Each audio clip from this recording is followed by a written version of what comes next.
에베소서 5장 1절에서 4절. 그러므로 사랑을 입은 자녀같이 너희는 하나님을 본받는 자가 되고 그리스도께서 너희를 사랑하신 것 같이 너희도 사랑 가운데서 행하라. 그는 우리를 위하여 자신을 버리사 향기로운 제물과 생축으로 하나님께 드리셨느니라. 음행과 온갖 더러운 것과 탐욕은 너희 중에서 그 이름이라도 부르지 말라. 이는 성도에 마땅한 바니라. 누추함과 어리석은 말이나 희롱의 말이 마땅치 아니하니 돌이켜 감사하는 말을 하라. 신앙생활의 원리 네 번째, 언어 생활의 변화에 대해서 말씀을 받고 있습니다. 누추함과 어리석은 말이나 희롱의 말이 마땅치 아니하니 돌이켜 감사하는 말 하라. 그럼 바꿔 말하면 누추함, 어리석은 말, 희롱의 말 이런 말들을 다 커버할 수 있는 게 뭐냐면 감사의 말이에요. 감사의 말을 하게 되면 다 감춰집니다. 누추한 말도 안 나오게 돼 있고요. 어리석은 말, 희롱의 말 다 안 나오게 돼 있습니다. 모든 걸 다 컨트롤 오버 할 수 있는 말이 감사의 말입니다. 복잡하지 않아요? 감사가 중요한 얘기죠. 그래서 아무리 불행한 일이 벌어져도 절대 그 환경이 내가 하는 말을 이기지 못합니다. 그걸 우리가 알아야 돼요. 아무리 환경이 안 좋아도 내가 하는 말을 그 환경이 이기지 못한다는 거. 그걸 꼭 알 필요가 있습니다. 그러니까 환경이 안 좋을수록 우리는 더 믿음의 말, 긍정의 말, 감사의 말을 해야 됩니다. 그러면 그 환경이 절대 그 사람 이기지 못해요. 이거 만약 누군가에게 안 좋은 일이 일어났다 할지라도 나는 행복하다 말을 그렇게 하면 그럼 그는 누가 뭐래도 행복한 겁니다. 그렇죠? 네, 행복한 거예요. 그렇게 말을 하는데 뭘. 난 행복하다고 지금. 나는 이 생활이 너무 행복하다고 그러면 행복한 거예요. 그 사람 생활이 어찌됐든 간에 그 환경이 그 사람 말을 이기지 못한다는 거예요. 말로 지면 안 되는 거죠. 그래서 우리 하나님의 자녀들은 모든 환경을 어떤 경우든 우선 말로 이기는 법을 알아야 됩니다. 말로 이겨야 돼요. 무슨 실제 환경을 가지고 이렇게 그걸 뒤집어 엎거나 하는 것은 시간이 많이 걸리죠. 그럼 말은 순간적으로 될 수 있는 거거든요. 그게. 그래서 아예 그냥 어떤 환경이든지 말로 이기는 습관을 들여야 돼요. 습관을 그렇게. 아예 그렇게 들여야 돼요. 그래서 말로 이겨야 되는데 반대로 말하면 말부터 지면 다른 것도 다 지게 돼 있어요. 또. 말부터 지면은 그 환경이 좀 나아질 것 같다가도 다 또 지게 돼 있어요. 환경이나 형편에 달린 게 아니라 뭐에 달린 거예요? 말에 달린 겁니다. 말에. 뭐 될 거야 하면 되는 거고요. 되긴 뭐가 돼? 그럼 안 되는 거예요 또. 환경이 될 듯 하다가도 안 되는 거예요 그게. 왜냐면 심는 거거든 그게. 이 말이라는 게 하고 그냥 뱉어놓고 마는 게 아니라 그게 심는 것입니다. 옛날 사람들 그러죠. 말이 씨가 된다 그러죠. 씨가 뭡니까? 심는다고 말하네. 옛날 사람들 아는 거예요 그거를. 믿음을 가지고 성경적인 원리를 적용한 건 아니지만 말을 그렇게 했더니 이게 씨가 되는구나. 그게 심는 거구나 결국에. 이거 옛날 사람도 알고 있는 거예요. 그래서 말이 씨가 된다 이렇게 얘기를 하잖아요. 씨는 심는 거거든. 그래서 그 말을 어떻게 하느냐가 그게 곧 씨가 된다는 거. 그리고 심었으니 나겠죠 또 그죠? 심었는데 안 나겠습니까? 콩 심으면 콩 나고 팥 심으면 팥 나는 거죠. 전에 그 무슨 교회 박모라는 목사가 그 전도 세미나를 아주 전국 각처에서 하고 다니는 사람이 있었어요. 그래서 이제 나는 그 사람 집회를 직접 간 게 아니고 그 세미나 설교 테이프를 팔더라고요. 그래서 어디 이제 세미나 갔다가 팔길래 그걸 좀 사다가 내 들어봤습니다. 그 사람의 전도 세미나 테이프를. 근데 거기에 이제 그런 내용이 나와요. 전도 나가면 사람들이 물어본답니다. 그 교회 나가면 병 나요? 이렇게 물어본대. 예. 그러면 이제 뭐 여러 가지 얘기할 수 있겠죠. 뭐 병이라는 거는 그렇게 무슨 금방 낫는 것도 아니고요. 또 뭐 기도해야 된다는 등 뭐 아니면 뭐 아주 믿음에 따라 다르다는 등 복잡하게 얘기할 수 있거든요. 근데 자기는 그렇게 안 한대요. 교회 나가면 병 나요? 그러면 납니다. 그런데 자기는. 예. 그 교회 나가면 병 나요? 그럼 난다 그러네. 그 교회 나가면 문제가 풀립니다. 그랬대. 그 말 않고 낫고 말고요. 풀리고 말고요. 이렇게 대답을 한답니다. 자기는. 예. 왜 그러냐면 어차피 병이 낫고 안 낫는 건 그들의 믿음이니까. 그 사람 믿음이죠. 그렇죠? 그 사람 믿음이 내 믿음이 아니잖아. 그래서 그 사람 믿음이 있으면 낫는 거고 그 사람 믿음이 없으면 기다려야 되는 거기 때문에 그냥 그건 여기서 복잡하게 얘기할 필요가 없더라는 거예요. 그래서 병이 낫냐고 물어보면 난다고 그런대요. 자기는요.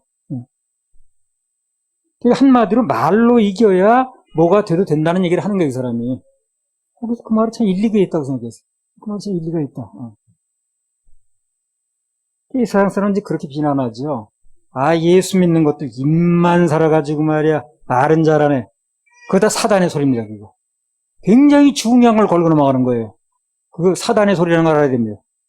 왜냐면 예수 믿는 사람은 그야말로 다 죽어도, 환경이 다 어려워도 입은 살아있어야 돼. 그래야 하나님 역사가 일어납니다. 입마저 죽어버리면 하나님 역사는 일어날 수가 없어요. 모든 것은 입술의 열매라고 그랬거든. 입술의 열매. 그래서 예수 믿는 사람은 다른 환경이 다 어려워도, 형편이 아주 안 좋아도 무조건 입은 살아있어야 됩니다. 입만 살아가지고 이건 사단의 소리입니다. 그 사람에게 역사가 안 일어나게 하려고 그러는 거거든요. 입만 살아서 문제가 아니고요. 오히려 입이 죽어서 문제라니까. 그걸 우리가 알아야 돼요. 잠언 18장 20절. 사람은 입에서 나오는 열매로 하여 배가 부르게 되나니 곧 그 입술에서 나는 것으로 하여 만족해 되느니라. 그러니까 입에서 나오는 게 씨가 된다는 거예요. 그래 씨가 됐으니 열매가 나오겠죠. 그죠? 그래서 그걸 씨 얘기나 그걸 다 합쳐가지고 열매 얘기를 해버린 거예요. 결론적으로. 그래서 말을 했더니 그게 심는 씨가 되어서 심었더니 열매가 났다는 얘기거든. 그래서 부정적인 걸 심으면 부정적인 열매가 나는 거예요. 긍정적인 씨를 심으면 긍정적인 열매가 나는 것입니다. 그래서 입에서 나오는 열매로 해서 배가 부른다는 얘기는 그 씨 얘기가 잠깐 생략된 거예요. 열매가 나오면 씨가 있었겠죠. 그죠? 그 씨가 말이라니까요. 말이 나오는 순간 그게 씨가 되어서 결국 그게 열매로 온다는 얘기를 하는 거예요. 이 사람은 입에서 나오는 열매로 하여 씨를 심었더니 말로 그랬더니 열매를 해서 배도 부르게 되고 또 만족도 하게 되고 그 반대도 된다는 겁니다. 이런 얘기는요, 참 매일 들어도 참 또 늘 가치가 있는 거예요. 그래, 우리 환경 때문에 늘 넘어지거든. 환경은 늘 우리를 누르고 압박하고 그러잖아요. 그래서 이런 말씀은 늘 우리가 들어야 됩니다. 그래서 사람은 누구나 그 입에서 나오는 열매로 인해서 입에서 먼저 말이 나왔는데 그 말이 씨라는 거거든. 그래서 그 열매로 돌아온다는 거예요. 그래서 나오는 열매로 인해서 배가 부르고 그리고 그 입술에서 나는 것으로 인해서 만족해 된다고 얘기를 하는 겁니다. 그러니까 그냥 말만 잘해도 그 인생에 크게 낭패 볼 일이 없어요. 다 거기서 망가지는 거예요. 거기서. 그게 무슨 돈이 드는 겁니까? 아니면 세금이 붙는 겁니까? 무슨 그 닭에서 누가 와서 말 그렇게 했다고 해가지고 무슨 짐을 지우는 거예요. 그것도 아니거든. 들고 다니는데 무겁지도 않아요. 입에 넣고 다니는 게 무겁습니까? 근데 그게 참 그렇게 인생을 좌우하는 거예요. 또 잘 안 되는 게 또 그거고. 이렇게 쉽지만 또 막상 환경에 오게 되면 그 말이 쉽지 않더라고요, 또. 자, 요한복음 5장 5절에서 8절.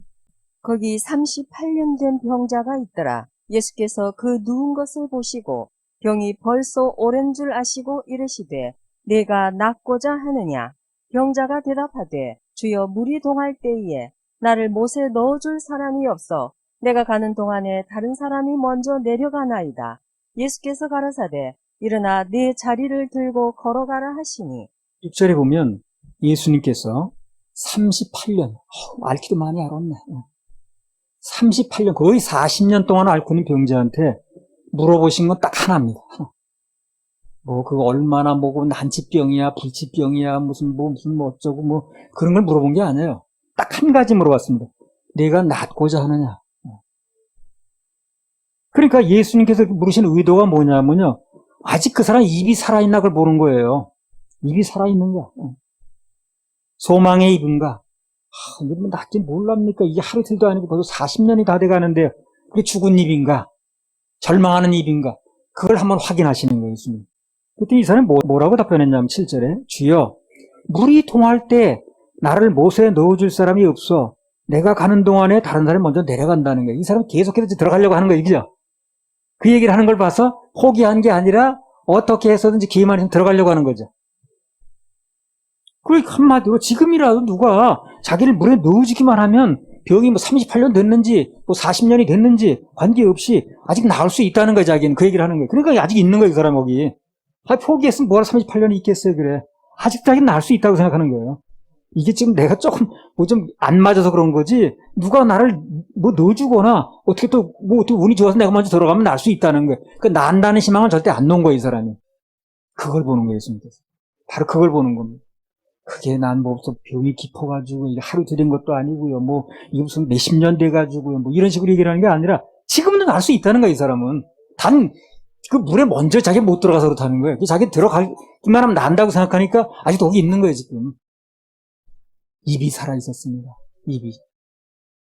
그래서 그 입이 살아있는 걸 보시고 예수님께서 그 병을 치료받게 하셨죠. 치료되는 역사가 일어났습니다. 왜? 입술의 열매라고 그랬으니까. 모든 입술의 열매라고 그랬습니다. 입술의 열매 때문에 배도 부르고 입술의 열매 때문에 만족도 온다고 그랬거든요. 자기 형편만 보고 그냥 그 사람이 아예 낫기는 뭘 낫냐고 다 끝났어요. 그럼 다 진짜로 죽는 거예요, 그 사람은. 입마저 죽으면 다 죽는 거예요. 환경은 어찌됐든 간에 내 마음대로 안 되니까. 입은 내 마음대로 할 수 있잖아요, 그죠? 입만 살아있으면 그 입이 모든 걸 뒤집는다고 그러죠, 야고보서에. 그 엄청나게 큰 배가 그 말, 혀라는 그 키 때문에 이리저리 움직인다고 그랬잖아요. 그러니까 운명이 뭐 때문에 움직이는가? 그 입 때문에, 혀 때문에 움직인다는 거거든. 그렇다면 희망이 있어요, 누구나 다. 여러분이나 나나 희망이 있습니다. 이게 뭐 엄청난 뭐 재산이 있어야 된다라든가, 젊음이 있어야 된다라든가, 건강이 있어야 된다라든가, 뭐 이런 식으로 얘기를 하면 걸리는 게 참 많겠죠. 그 조건이 안 맞는 사람이 많으니까. 근데 입이 살아있으면 된다 그러니까, 이거 희망이 있는 거 아니야? 누구나 다? 잠언 18장 21절. 죽고 사는 것이 혀의 권세에 달렸나니 혀를 쓰기 좋아하는 자는 그 열매를 먹으리라. 그러니까 죽고 사는 것이 환경이나 형편에 달린 게 아니라고 그랬어요. 뭐에 달렸습니까? 혀의 권세에 달렸다는 거예요. 환경 때문에 죽네 사네, 형편 때문에 죽네 사네, 그게 아니라는 거예요. 혀 때문에 죽네 사는 얘가 되는 거예요. 형편에 관계없이 혀가 살면 사는 거고 반대로 혀가 죽으면 다 죽는 거예요. 아까 그 사람도 38년이 됐으면 환경은 아닌 거지 뭘. 누가 봐도 아닌 거 아니야, 38년에 그러고 있는데. 그럼 그 사람은 아직도 나는 할 수 있다는 거거든. 물에만 들어가면 산다는 거예요. 넣기만 하면 나는 살 희망이 있다는 거예요. 안 떠나고 있다는 거야, 이 자리를. 그러니까 예수님께서 그러면 입이 살았다. 그래서 살려주시는 거예요. 그 열매로 이제 입술의 열매를 보는 거죠. 입술의 열매라는 게 말로 심는 거니까, 그게. 말이 씨가 되는 거니까. 심었으니까 나는 거거든. 나도 이 말씀 받으면서 그 입술과 혀에 대해서 한번 다시 생각하게 됐어요. 아, 이렇게 중요한 거구나, 이게. 전에 내가 이제 경찰관 생활할 때요. 죽은 원인이 불분명한 사람을 그 시체를 변사체라고 그래요. 그래서 이제 확실하게 의사 진단이 나와서 이 사람은 뭐 무슨 폐렴으로 죽었습니다. 무슨 병으로 진단이 나오면 상관없는데 왜 죽었는지 모르는 사람이 있어요, 이 사람이. 원인이 불분명한 사람. 그리고 당장 판정 내리기가 어려운 사람. 이런 사람을 변사체라고 그래요. 그 변사체는 이제 경찰이 수사를 해야 됩니다. 왜 그 사람이 이제 시체가 됐는가에 대해서. 그럼 이제 알아내는 방법 중 가장 좋은 방법이, 확실한 방법이 이제 그 부검을 하는 거예요, 부검. 그 부검을 하게 되면 우선 이제 그가 죽었나 살았나 확인해야 돼요. 부검하기 전에. 죽은 걸로 이제 확인됐지만 그래도 한번 최종적으로 그 사람이 진짜 죽은 사람인가 몸에 칼을 대기 전에 확인을 합니다. 뭘 하냐면요. 판단할 때 가장 정확한 게 뭐냐면 눈을 벌려봐요, 이렇게 눈을. 눈을 이렇게 벌려보면 이제 그 죽은 사람은 눈 동공이 풀어져 있습니다. 근데 아직 생명이 있는 사람은 눈 동공이 그대로 또렷해요. 이 사람이 숨이 끊어진 것처럼 보이지 뭐. 동공을 이렇게 벌려보면 동공이 풀어져 있으면 진행하라고 사인을 줍니다. 동공이 풀어져 있으면 죽은 거고 동공이 그대로 윤곽을 유지하고 있으면 아직 산 겁니다, 이 사람. 그때는 이제 인공호흡을 하든가 뭘 해야 되는 거예요. 물에 빠진 사람은 또 어떻게 하냐면요. 항문을 봅니다, 항문을. 물을 잔뜩 먹고 죽은 것 같아도 이 사람 죽은 게 아닐 수 있어요. 막 잔뜩 먹어가지고 이 사람 이제 깡으로 친 건 맞는데, 그 항문을 이렇게 보게 되면 항문이 오므려 있는 사람이 살아있는 거예요. 근데 죽은 사람 항문이 벌어져 있습니다. 그러면 그 사람은 인공호흡 할 필요도 없어요. 죽은 거예요, 이미. 그래서 아직 안 죽었으면 뭐 인공호흡도 하고 여러 가지 조치를 합니다. 아직 살아있으니까. 근데 이렇게 죽었다고 판정이 돼 있으면 아무 조치도 안 한다는 거예요. 이 얘기를 왜 할까요? 우리 입이 살아있으면 하나님이 조치를 해주신다는 거예요. 아직 살아있으니까. 근데 입이 죽었으면 더 조치할 필요가 없어요. 죽었는데 뭘 조치를 해? 그러니까 조치를 아무것도 안 한다는 거예요. 도움받을 수 없다는 얘기라는 거예요. 그러니까 아직도 그 사람이 입이 살아있으면 살아있는 거예요. 그러니까 무슨 조치를 해줘요, 하나님께서. 뭐 살기를 주시든가, 어떻게 누굴 좀 이렇게 돕게 만드시든가 하는 거예요. 그래, 입이 죽어 있으면 죽은 거야, 이 사람이. 다 죽은 거야. 그러니까 입이 죽었는데 죽은 사람을 도울 필요가 뭐 있나. 그래서 그 눈이, 동공이 아직 뚜렷하든가 이 항문을 봐가지고 이 사람이 아주 오므려져 있으면 사는 거거든. 이거 무슨 조치를 해요, 그때부터요. 막 뭐 인공호흡도 하고 좀 괴롭지만 여러 가지 무슨 여러 조치를 살 수 있는 방법을 하는 거예요. 무슨 뭐 갖다 뭐 이게 대고 또 확 튀는 것도 있고 그래. 근데 죽었는데 그걸 뭐 조치를 뭐하라. 죽었나 살았나 먼저 확인을 해가지고 아직 살아있다고 생각되면 무슨 조치라도 한다니까요. 경찰관이든 옆에 누가 둘러붙어가지고. 죽은 사람 놓고 아무 조치도 안 하는 거예요. 죽었는데 뭐. 그래서 우리도 입이 아직 살아있으면 하나님께서 살았다고 보는 거예요. 뭔가 조치를 해주시는 거예요. 누굴 통해서 돕든가 아니 공급을 하든가 또 자우지 무슨 뭔가를 합니다. 근데 죽은 사람 놓고 뭘 하겠어요. 그래서 우리가 입이 살아야 된다는 얘기라는 거예요. 예. 입만 살아있으면 아직 살았기 때문에 무슨 조치든 한다는 거예요. 어떻게 해서든지. 그래 입이 죽었으면 죽은 거기 때문에 아무 조치도 안 한다는 거예요. 바꿔 말하면 우리가 하나님으로부터 아무 도움을 받을 수 있다 없다? 없다는 겁니다. 그래서 중요하다는 거예요. 입이 살아있는. 그러니까 뭐 죽었다고 판명된 사람은 뭐 인공호흡도 필요 없는 거고 아무 조치하지 않아요. 할 필요가 없으니까. 그래 살았다고 생각되면은 무슨 조치를 하는 거예요. 거기다 대요. 이거 다 해요. 거기다 대요. 그래서 사람이 죽었나 살았나를 최종 확인하는 방법이 있다는 겁니다. 나름대로. 그래서 우리도 경찰관 입장에서 그 사람이 살았나 죽었나, 국과수 입장에서 살았나 죽었나를 살펴볼 수 있는 방법이 있듯이 하나님께서도 우리가 눈은 뜨고 있지만 말은 하지만 그 사람이 살았나 죽었나를 확인할 수 있는 방법이 있다는 겁니다. 뭘 가지고? 말 가지고. 그가 정확하게 판단하는 거예요. 그래서 하나님께서는 뭐 인간적으로 죽었나 육체가 죽었나 살았나는 뭐 아까 얘기한 그런 걸 가지고 판단하지만 그러나 하나님께서는 우리가 죽었나 살았나 가지고 판단하는 걸 그 사람이 말 가지고 판단한다. 그래서 아까 그 38년다 사람도 그까지 판단하는 게 예수님이. 근데 아직 살아있는 거예요, 이 사람이. 그러니까 살려주시죠. 무슨 조치를 하죠, 그죠? 사는 조치를 해주시잖아요. 그래서 앞서 말한 대로 그 사람의 입술, 즉 말을 보고 판단을 한다는 거예요. 그래서 형편이 매우 어렵고 아주 답답해서 다 죽은 것 같아도 그러나 그 입이라도 살아서 아직 믿음의 말, 소망의 말, 감사의 말을 하면 아직 살아있는 거예요, 이 사람이. 그럼 하나님께서 그냥 죽게 내버려두지 않아요. 아니 사는 사람은 왜 죽게 내버려둬요? 무슨 조치를 해야지. 살아있으니까 뭐 인공호흡도 여러 가지 조치를 하는 거예요. 근데 죽은 시체를 놓고는 아무 조치도 안 합니다. 그래서 입만 살아도 하나님께서 무슨 조치를 해주신다는 거. 이걸 우리가 알아야 돼요. 이걸 알아야 됩니다. 다른 데가 멀쩡해도 입이 부정적으로 죽어버렸으면 그 죽은 것으로 간주가 돼가지고 아무 손도 안 씁니다. 죽었는데 무슨 손을 썩었다고. 그래서 앞서 그 이야기한 말씀드린 요한복음 5장에서 38년 된 병자는 뭐 환경에 38년 앓고 일어났으니까 뭐 남은 게 뭐 있겠어요. 돈이 있겠어요. 뭐가 있겠어요. 그 옆에 아마 가족도 없을 겁니다. 38년 동안 앓고 있는 가족이 뭐 긴 병에 효정없고. 근데 입이 살아서 이 사람이. 그 예수님이 굳이 그 사람 살려주시는 거예요. 그러니까 하나님의 축복을 받으려면 끝까지 말이 긍정적으로 살아있어야 됩니다. 할렐루야, 하나님 박수. 그래서 요 얘기를 내가 한번 더 하려고 오늘. 그래서 이제 요 얘기를 좀 더 하고 끝내려고. 그래서 오늘 새로운 거를 안 하고 요까지 했습니다. 그래서 사랑 입은 자녀들처럼이라는 주제로 전부 4가지 얘기했을 겁니다. 첫째는 하나님을 본받아야 된다.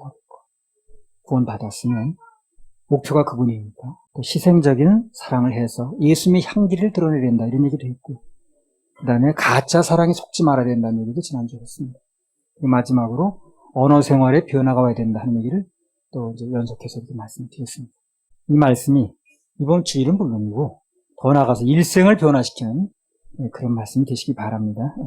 할렐루야, 우리 하나님 박수 올리시고. 제목 설교가 새로운 제목으로 들어가면 전혀 다른 얘기가 되니까 오늘 거기까지만 하고요. 오늘은 출애굽기에 있는 부분을 조금 이제 좀 말씀을 드리고 마치겠습니다.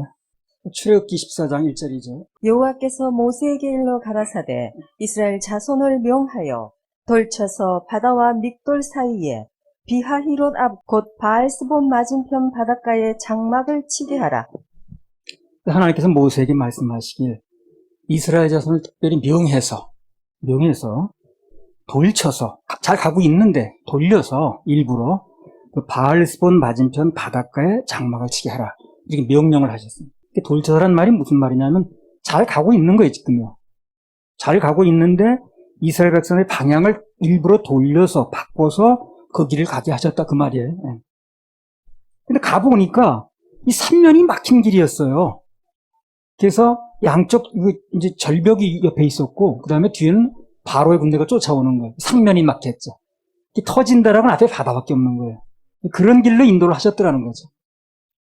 일부러 가라고 해서 가보니. 그래서 아주 위험한 길로, 막다른 길로, 더 이상 어떻게 인간의 머리로 해볼 수 없는 길로 인도를 하신 거예요.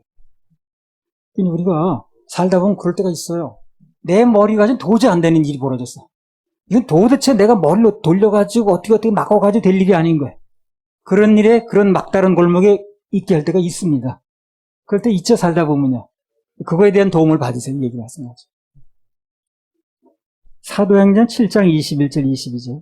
버리운 후에 바로의 딸이 가져다가 자기 아들로 기르매 모세가 애굽 사람의 학수를 다 배워 그 말과 행사가 능하더라. 이 모세가요. 그 당시에 모세가 바로의 궁중에서 자라면서 최고의 학문을 다 배웠습니다. 그 최고의 학문 중에는요. 옛날에 그 세자들이 우리나라 그 궁궐에서 최고의 학문을 다 배우듯이 온갖 것을 다 배웁니다.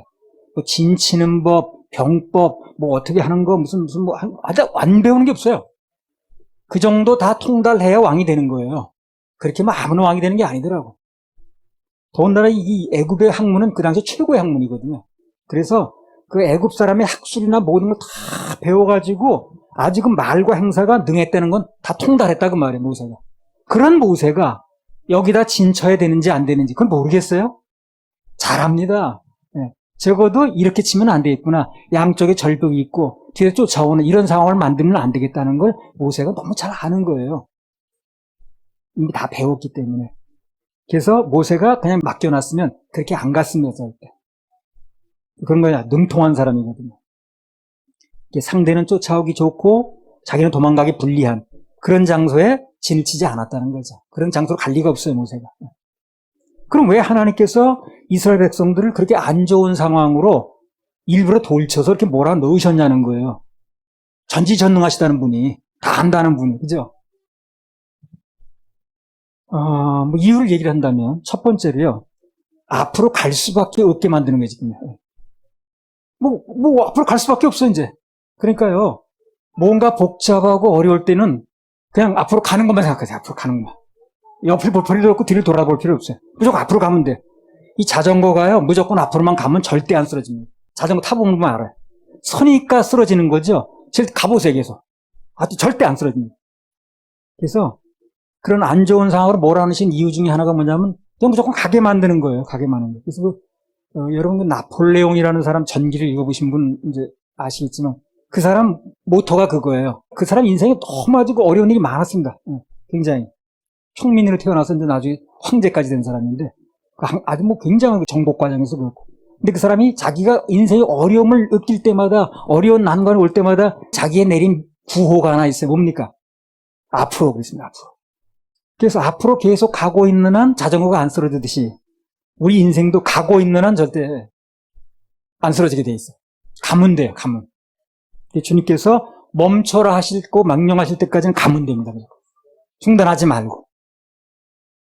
스스로 중단하니까 자전거 쓰러지는 거예요. 무조건 가면 돼. 페달 밟으면 돼요. 그래서 앞으로 가게 만들어서 다른 데로 도망 못 가게 하시려는 목적이 있는 거예요. 네. 그래서 하나님께서 뭔가 일을 하실 때는 보게 되면 뭐 여러분 느꼈는지 모르겠습니다만 도망을 못 가게 만드시더라고. 도망가게 내버려두면 도망가야 다. 그거 이해도 안 가는 길 누가 하려고 그러겠어요. 다 쉬운 길 가려고 그러지. 그래서 그 사람에게 맡겨놓으면 다 도망을 가버리니까 도망부터 못 가게 해놓고 일을 하시더라고. 그 뒷문부터 잠그세요. 그리고 이제 일을 하시는 거예요. 꼼짝달싹도 못하게 도망도 못 가게 손도 못 뜨게 해놓고 일을 하시더라고. 자, 그래서 하나님께서 그런 길로 몰아넣으신 첫 번째 이유는 뭐라고요? 도망 못 가게 하려고. 그 개활제에다 몰아넣어서 봐요. 다 도망가 버리지. 뿔뿔이 흩어져가지고 뭐 오합지졸 돼버리지. 근데 거기 딱 이 절벽 안으로 몰아넣으니까 앞으로 갈 수가 있어야지. 뒤에는 몰고 나오는데. 그래서 도망 못 가게 하려는 그런 목적이 첫째고, 두 번째 또 하나 이유는요. 그렇게 이제 몰아넣은 두 번째 이유는요. 그분께서 직접 일하시려고. 그겁니다. 이거를 도망가기 좋은 장소에 놓으면요, 다 꾀들은 있어가지고 무슨 핑계를 대서라도 빠져나갑니다. 아이, 내가 뭐 이거 이렇게 하죠. 안 되는 거야. 내가 이렇게 하죠. 뭐 다음에 또 하면 되지 뭐. 이러면서 무슨 핑계를 대가지고 또 빠져나가거든. 그래서 도망부터 못 가게 해놓으시고, 그 다음에 그분이 직접 일하시더라고. 그래서 직접 일하셔서 그분의 영광을 나타내시려고. 이게 두 번째입니다. 하나님께 뭔가 일을 하실 때는 항상 보면 극적인 장면을 만드시더라고요. 극적인 장면. 그래야 하나님께서 하셨다고 그러거든요. 하나님께서는 온 우주의 연출가입니다. 연출이 뭐예요? 감독이죠. 감독하는 거예요. 그래서 영화 그 감독이 다 지시하는 대로 하지 않습니까? 전개가 그렇게 되는 거 아니에요? 온 우주의 연출가시기 때문에 온 우주에 일어난 일을 그분이 다 연출하세요. 근데 그 평범하게 연출하면 재미가 있을 거예요? 없을 거예요? 없죠. 막 극적인 반전이 있어야 되고 갈등이 있어야 되고 막 뭐 소설의 3요소에 나오잖아요. 구성, 갈등 뭐 이렇게 가지고 나오잖아요. 그래서 아주 극적인 장면을 많이 만드셔서 스릴 있게 하십니다. 만약 평범하기만 하면 재미가 없죠. 그래서 하나님께서 앞에는 홍해바다, 양옆에는 바위 절벽, 뒤에는 애국군대, 그런 기가 막힌 상황을 만드신 이유는 방금 말한 대로 앞으로 나가게 함과 동시에 그 일을 통해서 하나님께서 일하시고 영광 받으시려는 목적이 그겁니다. 그 비슷한 얘기가 신약성경 요한복음에 나옵니다. 요한복음 11장 5절 6절. 예수께서 본래 마르다와 그 동생과 나사로를 사랑하시더니 나사로가 병들었담을 들으시고 그 계시던 곳에 이틀을 더 유하시고. 그러니까 사랑하는 나사로, 사랑하는 말을 안 들어갔으면 모르겠는데 사랑하는 나사로, 보고 싶은 나사로, 아끼는 나사로, 예뻐하는 나사로, 그 나사로가 죽게 됐다는 말씀을 들으셨어요. 그런데 그 들으시고 나서 확 달려가신 게 아니라 거기서 별 이유도 없이 이틀을 더 머무시는 거야. 마치 죽기를 기다리는 것처럼. 오히려 이틀간의 시간을 더 끄셨습니다. 왜 그렇게 하는 이유가 나와요. 왜 그렇게 했는가? 3절. 그러니까 출애굽기 그런 막다른 골목으로 몰아넣으신 이유나 여기서 이렇게 한 이유나 이유는 똑같아요. 똑같아요. 3절 4절. 이에 그 누이들이 예수께 사람을 보내어 가로되 주여 보시옵소서 사랑하시는 자가 병들었나이다 하니 예수께서 들으시고 가라사대 이 병은 죽을 병이 아니라 하나님의 영광을 위함이요 하나님의 아들로 이를 인하여 영광을 얻게 하려 함이라. 이유가 뭡니까? 그 일을 통해서 하나님께서 일을 하시고 영광 받으시래요. 그거예요. 출애굽기 때나 지금 여기나 지금 그때나 이때나 얘기는 똑같습니다. 사람이 할 수 없게 만드시고 하나님 일하시려고. 사람이 죽었는데 사람이 무슨 일을 합니까? 그렇게 절벽 속으로 몰아넣는 사람이 무슨 일을 합니까? 할 수 없게 만드는 거예요. 그리고 그분이 일하시려고. 그래서 나사로가 아직 살아서 숨을 쉬는 게 아니라 완전히 죽을 때까지 오히려 이틀이라는 시간을 더 끄시는 거예요. 응답이 혹시 늦으면 역사는 더 극적이라는 거. 그걸 알아야 됩니다. 그렇죠? 응답이 늦을수록 역사는 더 극적입니다. 하나님의 영광은 더 드러납니다. 그래서 우리도 삶 속에서 오늘 이스라엘 백성들처럼 이러지도 못하고 저러지 못하는 상황을 만나면 낙심 절망하지 말고 그러고만 있을 게 아니라 오히려 주님께서 의도적으로 그런 상황을 만드실 수 있다. 생각을 바꿀 필요가 있어요. 그 생각이 바뀌어야 그래야 역경 속에서도 끝까지 주님만 바라볼 수가 있습니다. 출애굽기 14장 3절. 바로가 이스라엘 자손에 대하여 말하기를 그들이 그 땅에서 아득하여 광야에 갇힌 바 되었다 할지라. 사실은 하나님께서 이 일을 통해서 당신이 영광 받으시려고 이 일하심을 나타내려고 하신 건데 사단이 그걸 착각한 거예요. 아이고 저거 하는 짓 봐. 저거 아주 그냥 도관에 든 쥐처럼 몰래 갔네. 쫓아가야 되겠네. 안 그러면 안 쫓아왔어요. 자기네 뭐 뒷정리할 것도 많고 외급이 다 망했으니까. 근데 보안이 그렇게 가고 있는 거예요 지금. 그래 쫓아올 수밖에 없게 만드는 거예요. 저거 안 쫓아갈 수가 없네. 그냥 사람 뿔뿔이 흩어져서 갔으면 내버려둬. 우리 정리할 것도 많아 지금. 그럴 텐데 딱 보니까 그 보고 들어온 거 보니까 그 골짜기 속으로 들어갔다 그러네. 그 쫓아가면 앞에 바다인데 어디로 가겠어. 쫓아가면 될 것처럼 만드는 거예요 지금. 그래서 저기 만드는 거예요. 왜 그렇습니까? 그 바로의 군대를 그냥 내버려두면 안 되는 거야. 쌍불 속에 집어넣으려다 보니까 그런 방법을 쓰시는 거예요 지금. 근데 이제 사단은 안 쫓아가려고 그랬는데 웬만하면 딱 하는 거 보니까 쫓아갈 필요가 있겠는 거야. 그걸 누가 하신 거예요? 하나님께서. 주께서, 하나님께서. 사단이 착각한 거죠. 사단은 전능한 존재가 아니에요. 그래서 늘 헛짚습니다. 예수님 십자가에 못 박으면 다 끝난 줄 알았는데 부활이 있는지 몰랐지. 그래서 하나님께서 하시는 방법 중에 하나가 사단을 착각하게 만드는 거예요. 광야에 갇혔다고 그러죠. 그건 바로의 착각이었어요. 왜 착각입니까? 홍해가 갈라지는데 뭐, 그죠? 그건 모르는 거예요, 사단이. 홍해가 갈라지는 것까지는 알 수가 없는 거예요. 그래서 우리도 하나님의 분명한 약속이 있는데도 좌절하고 절망하면 그게 또 착각입니다. 착각이에요. 사단에게 속는 겁니다. 그래서 안 좋은 상황일수록 오히려 하나님 의뢰하고 그의 말씀 들어야 됩니다. 말씀 속에 해결이 있고 말씀 속에 능력이 있고 말씀 속에 권능이 있습니다. 그래 착각 안 할 수 있어요. 다 같이 안소가. 자, 출애굽기 14장 3절. 바로가 이스라엘 자손에 대하여 말하기를 그들이 그 땅에서 아득하여 광야에 갇힌 바 되었다 할지라. 바로가 이스라엘 자손에게 대해서 생각하게 말하기를 야 그들이 아득하게 광야에서 아주 갇혔어. 안 따라갈 수가 없네. 웬만하면 놔두려고 그랬더니. 그러니까 하나님께서는 상대가 어떻게 나올 것까지 다 알고 계세요? 다 알고 계십니다. 상대가 어떻게 할 것까지 다 알고 계십니다. 그리고 그에 대한 대책도 가지고 있어요. 대책도. 그러니까 우린 그분의 그 인도하심에 아멘만 하면 되구나. 그럼 절대 실수하지 않습니다. 모든 걸 그분 다 계산하시는데 뭘. 내가 인간의 머리 이중 계산할 필요가 없어요. 그분이 다 알아서 하시는 거예요. 그래서 이렇게 해야만 바로가 쫓아오겠구나 하는 것까지 알고 계십니다. 14장 4절. 내가 바로의 마음을 강팍해 한즉 바로가 그들의 뒤를 따르리니 내가 그와 그 온 대를 인하여 영광을 얻어 애굽 사람으로 나를 여호와인 줄 알게 하리라 하시매. 내가 그와 그 온 군대를 인하여 영광을 얻어 애굽 사람은 나를 여호와인 줄 알게 하리라. 아직도 그 사람들이 여호와를 그렇게 인정하는 편이 아닌 거예요. 그러니까 이제 이렇게 아주 끌어내서 씨도 안 마르게 그래서 그냥 아주 그냥 물속에 집어넣으면 그때 이 사람들이 알겠는 거예요. 그래서 하나님께서 하시는 일의 모든 일의 최종 목적은 하나님의 영광입니다. 하나님의 영광입니다. 우리도 모든 초점을 그분의 영광에 맞춰야 돼요. 그래야 그분의 초점과 우리 초점이 맞는 겁니다. 모든 일의 최종 결론은 그분의 영광이에요. 내 자랑이 아니고. 같은 맥락에서 하나님께서는 그분께 영광이 돌려지는 일에는 반드시 개입을 하십니다. 그분의 영광이 걸린 일에는 개입을 하세요. 매사에 하나님의 영광에 초점을 맞추면 하나님의 일하심을 체험할 수가 있습니다. 문제 해결에 초점을 맞추려고 하지 말고 문제 해결의 초점이 아니에요. 그걸 통한 하나님의 영광이 초점입니다. 그래서 문제 해결에 초점을 맞추지 말고 하나님의 영광에 맞추면 그럼 하나님께 일하시는 과정에서 모든 건 저절로 해결돼. 다 저절로. 그래서 성공을 하려면 모든 일을 하나님께 영광인 쪽으로 하게 되면 성공한다는 겁니다. 할렐루야. 하나님께 영광을 받습니다. 출애굽기 14장 5절.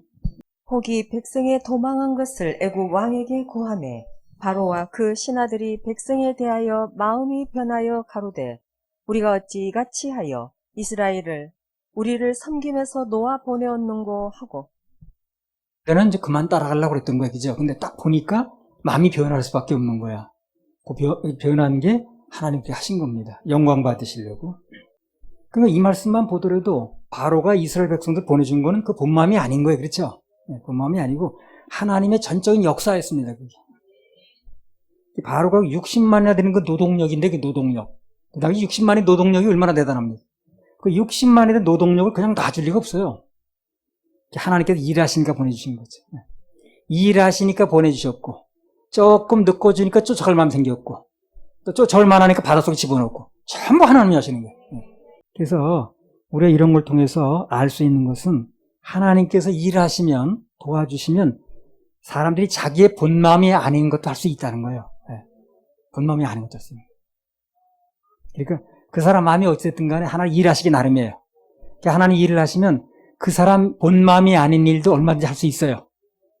그러니까 그 사람이 그렇게 할 수 있는 사람이네, 그렇게 할 수 없는 사람이네, 기대할 게 있네 없네 그렇게 말하지 말고 하나님 일하시면 되는 거예요. 내가 전에 지방에도 목회할 때 조모라는 사람이 있었어요. 작정을 헌금을 뭐 하더라고. 작정헌금을 근데 내가 볼 때 그 작정금을 할 만한 수입이 있는 사람이 아닌데 하더라고. 그 사람 형편을 봐서는 그 헌금 액수 꽤 있는데 하더라고. 그래서 그렇다고 뭐 그 사람 믿음으로 한다는데 뭐 하지 말라고 그러겠어요. 그래서 이제 뭐 어떻게 되나 이제 나 보고 있는 중인데 그 작정헌금을 하려고 그걸 이제 타려고 아버지한테 간 거예요, 이 사람이. 아버지한테 가서 이제 돈을 좀 달라 그런 거예요. 그래서 이제 그냥 하나님께서 주실 거 믿고 아버지한테 돈을 좀 얼마 그 작정한 액수만큼 달라고 그랬더니 예상외로 아버지가 그냥 내주더래요, 돈을. 그래서 와서 간직한 거예요, 이 강대상에서. 평소에 전혀 그 사람이 돈을 주는 사람 길까요, 아닐까요? 아니니까 그렇게 말하겠지. 돈 1원 안 내는 사람인 사람. 정말 아주 뭐 짠돌이도 그런 짠돌이겠네. 그날따라 그냥 돈을 그냥 주더래. 묻지도 않고. 그리고 나중에 그러더래. 다 이제 헌금까지 했는데 한 몇 달 지나서 그러더래. 내가 그때 너한테 돈을 왜 줬는지 모르겠다고. 응? 도대체 너한테 돈을 내가 왜 줬는지 모르겠다고 그러더라는 거야. 뭐 쉬웠나. 응. 그게 다 하나님 움직이신 결과지 뭐겠어. 그때 내가 너한테 돈을 너한테 왜 줬는지 난 모르겠다, 지금도. 응. 그래서, 그게 다 하나님의 역사입니다. 예. 내가 그때 해석을 했습니다. 하나님 역사지 뭘. 예. 그러니까 하나님께서 역사하시면 그 사람의 마음에도 없는 것도 하게 하실 수도 있다는 거. 그 논에 그 보에 물을 1리터면 1리터고 저리 트면 물 트는 대로 물이 가듯이 하나님이 마음 움직이시는 대로 가는 거예요. 우리 그걸 바라봐야 돼. 저 사람이 더 들어줄 만한 사람이다. 도대체 대목지가 않은 사람이다. 어떤 사람이 그것 따지지 말고 하나님이 일하시면 된다. 하나님. 출애굽기 14장 6절부터 8절. 바로가 곧 그 병거를 갖추고 그 백성을 데리고 갈새 특별 병거 600승과 애굽의 모든 병거를 바라니 장관들이 다 거느렸더라. 여호와께서 애굽 왕 바로의 마음을 강팍해 하셨으므로 그가 이스라엘 자손의 뒤를 따르니 이스라엘 자손이 담대히 나갔음이라. 이스라엘 백성들이 일단 담대히 나가니까 그때부터 바로가 쫓아오는 거예요. 그리고 하나님 역사 시작이 됐습니다. 그러니까 담대히 나가니까 쫓아왔고, 그리고 쫓아오니까 하나님 일하심이 시작됐다는 거. 그래서 하나님의 역사를 보려면 일단 출발을 해야 돼요. 일단 시작을 해야 됩니다. 그래 하나님 역사가 일어나요. 이스라엘 백성들이 출발 안 했으면 바로가 쫓아오지도 않고, 그리고 바로가 안 쫓아왔으면 일하시지도 않았어요. 근데 일단 출발을 하니까, 그러니까 바로가 쫓아왔고 하나님 일하셨다는 거죠. 이거 뭔가 좀 하다가 망설이는 경우가 있는 분들은 하세요, 그냥 일단. 주님께 죄 짓는 일이 아니고 주님의 감동이면 하면 됩니다. 우리 속담에 그런 말 있잖아요. 일이 절반이라고, 시작이 절반이라고. 시작이 절반이면 끝나는 게 절반이면 다 했다 그러니. 맡긴다고 하는 건 아무것도 안 하고 손 싸매고 있는 걸 얘기를 하는 게 아니에요. 일단 시도를 하라는 거예요. 시작을 하다 보면 실수도 할 수 있지만 그래야 믿음을 배우거든요. 문제가 있어야 막힘도 배울 수가 있고 믿음도 구사할 수가 있습니다. 아니면 그냥 이론이에요, 이론. 그 사람이 일을 시작하지 않으면 이론입니다. 그럴 거야 하고 이론이지 그 믿음이 아니에요. 시작하다 보면 믿음이 생겨요. 야고보서 2장 26절. 영혼 없는 몸이 죽은 것 같이 행함이 없는 믿음은 죽은 것이니라. 행함이 없는 믿음은 죽은 믿음이라고 했죠. 그러니까 그 말은 뭐냐면 살아있는 믿음에는 행함이 따른다는 거죠. 살았냐 죽었냐는 행동에 옮기는 거 보면 알아. 사람은 믿어지는 대로 행동하거든요. 정상적인 신앙은 반드시 행합니다. 믿어지는데 안 해요. 영혼의 구원도 행위를 받는가? 그것도 행위가 있어야 됩니다. 단 내 행위가 아닌 예수님의 행위입니다. 예수님의 행위. 예수님의 행위가 없었으면 우리 구원 안 돼요, 안 돼? 안 되죠. 그분의 행위가 있었으니 우리 구원이 되는 거예요. 행위 없는 건 아무것도 없는 거예요, 그러니까. 단 우리가 내 피를 내놔가지고 죄 사함이 안 되니까 그분의 행위를 보이신 거지 누가 했던 행위는 있는 거예요. 우리는 예수님께서 십자가에 이루신 그분의 의로운 행위를 믿는 겁니다. 이걸 또 잘못 해석하면 우리가 뭐를 열심히 하고 구제를 많이 하고 좋은 일 많이 하고 구원받는다. 이렇게 잘못 해석하는 거죠. 그러나 그것은 예수님의 행위입니다. 구원은. 내 행위가 아닌. 예수님의 십자가 행위가 없었더라면 우리는 절대 구원을 받을 수가 없었습니다. 영혼의 구원은 우리 행위로 안 되기 때문에 십자가에서 피 흘리신 예수님의 행위로 되는 거예요. 우린 그걸 믿는 것입니다. 예수님의 십자가 죽음이라는 실제적인 행위가 없었으면 우리는 구원받을 수 없는 겁니다. 없는 거예요. 그래서 우리가 예수님 믿는다는 건 예수님께서 해놓으신 일을 믿는 거예요. 이거 얘기 늘 하잖아요. 예수님이 해놓으신 일을 믿는 거라고. 그런 의미에서 볼 때 야고보서에 나오는 행위는 영원히 구원받는 그런 조건을 얘기하는 게 아닙니다. 그렇게 해석하면 안 돼요. 구원에 필요한 행위는 예수님께서 십자가에서 이미 다 해놓으셨어요. 야고보서에 말하는 행위는 이미 예수님의 십자가 행위를 믿고 구원된 사람들이 그 삶에서 어떤 삶을 살 것인가 하는 얘기를 하는 거예요. 그걸 영원히 구원받는 데 필요한 행위를 해석을 하니까 잘못되는 거죠. 출애굽기 14장 4절 이거 마치겠습니다. 내가 바로의 마음을 강팍해 한즉 바로가 그들의 뒤를 따르리니 내가 그와 그 온 군대를 인하여 영광을 얻어 애굽 사람으로 나를 여호와인 줄 알게 하리라 하시매 무리가 그대로 행하니라. 떠나게 하신 것도 그런 대로 또 그런 장소로 몰아넣은 것도 바로 군대를 마음을 돌려서 쫓아오게 하신 것도 물속에 집어넣으신 것도 다 누구 작품이야 이게? 다 하나님 작품입니다. 연출가이신 온 우주의 연출가이신 하나님 작품입니다. 지금도 해가 뜨고 지는 거 별이 뜨는 거 지구가 돌아가는 거 다 그분의 연출이에요. 사람이 하는 게 아니라 이게요. 누가 해를 돌립니까 지금? 내 몸이 돌아가는 거 다 그분의 연출입니다. 그분은 주무시는 분이 아니잖아요. 밤에도 일하시는 거예요. 그 심장이 돌아가는 거예요. 우리 밤에 자는데 누가 심장을 돌려? 그래서 이 말씀 그대로 우리는 문제 속에서 일하실 하나님 바라볼 필요가 있습니다. 하나님께서 허락하신 환경은 그 당시에도 그랬고 지금도 그렇고 우리를 죽이시려는 게 아니에요. 결론적으로 살리시려는 겁니다. 그걸 통해서 하나님 영광 나타내시려는 거예요. 우리 죽이시려는 게 아니에요. 그래서 이 환경이 벌어지고 아유 죽겠네 살겠네 하지 마시고 그분의 일하심을 바라보시기 바랍니다. 결론적으로 홍해는 하나님 백성을 죽이기 위한 게 아니라 애국 군대를 처리하기 위한 거라는 거. 그걸 꼭 명심할 필요가 있습니다. 만약 이스라엘 백성이 처음부터 그걸 알았더라면 그리 울고불고 난리치 할 필요가 없었던 거예요. 아하, 우리는 그냥 보고 있으면 하나님이 일하시고 애국 군대는 그렇게 처리하시고 우리는 홍해바다는 갈라지고 우리는 마른 땅처럼 건너게 하시겠구나. 그리고 하나님께 영광 받으시겠구나. 우리는 찬송 올려드리면 되겠구나. 이렇게 결론이 났으면 편했던 건데 우리는 이 답을 알고 있으니까 그렇게 하면 됩니다. 할렐루야. 우리 하나님께 박수 올려드립니다.